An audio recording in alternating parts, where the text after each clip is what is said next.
আসসালামু আলাইকুম দর্শক, সবাই কেমন আছেন? আশা করি সবাই ভালো আছেন। আমি ভালো আছি। আজ আপনাদের কিভাবে মোটর রিরাউন্ডিং করা হয় সব দেখানো হবে।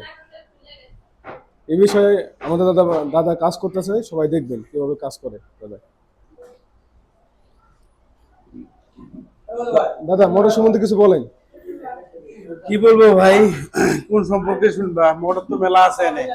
আচ্ছা, আপনার হাতে যেটা আছে এটি সম্বন্ধে কিছু বলেন। এটা হুম। এটা বাংলা সুইং মোটর, হুম। 2800 আরপিএম। এম্পিয়ার হলো, এটা হলো তোমার 50 হাফ এম্পিয়ার, 1.27 এম্পিয়ার। এখন এটা বাদাই ফাইবার কাটতেছি, ফাইবার ঢুকাবো, তার হচ্ছে বাদাই করবো। করে করে মাপটা কত কত আছে, লং এবং হাইট? এটা হুম। এটা তো এখনো মাপ দেওয়া হয়নি। ওই ভাই, এটা আগে মাপ দিয়েছিলেন, এখন মাপ দেওয়া লাগবে।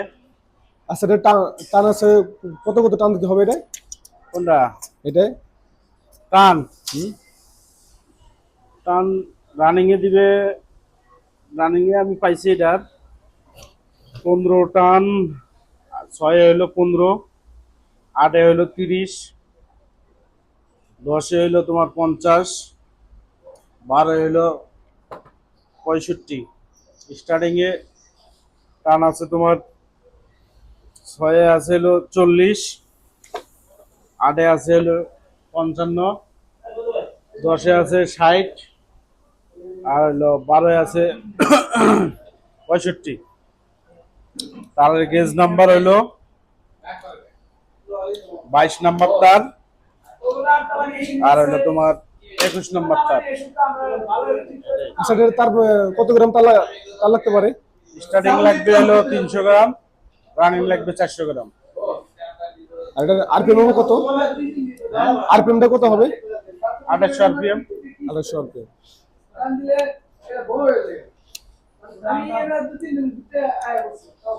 মোটর অনেক সুন্দর মোটর, চায়না মোটর তো অনেক সুন্দর। দাদার কাজকর্ম কোয়ালিটি অনেক সুন্দর, কাজের ফিনিশিং অনেক সুন্দর। এই দেখেন এখানে দাদার অনেক এই যে সিলিং ফ্যানে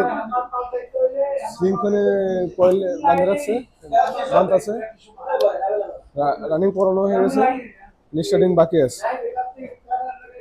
এটা এটা একটা কাটিং মেশিন। এই যে অনেকগুলো বান্ধব কমপ্লিট হয়ে গেছে। নুনবি, কিছু বলা হলে বলো। এই দাদার মোটর সম্বন্ধে কিছু বলো।